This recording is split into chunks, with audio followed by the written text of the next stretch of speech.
Hej hej. Så lykkedes det mig at finde Hercule Poirots lejlighed, som I kan se derovre i baggrunden.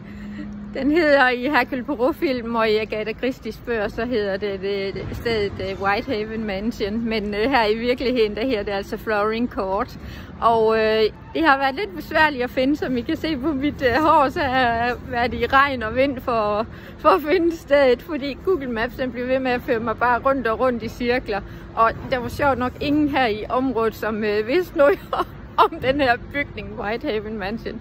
Men jeg fandt den, og de ser åbenbart ikke Hercule Poirot her i nærheden, men her er bygningen, og der er jeg rejst klokken 4 i morges, og klokken, ja hvad er det, den er ved at være 4 om eftermiddagen, og nu har jeg fundet bygningen. Så nu vil jeg finde mig en varm kop te, og så måske en engelsk scone, så bare nyde, at jeg har set bygningen, og så se billederne herfra.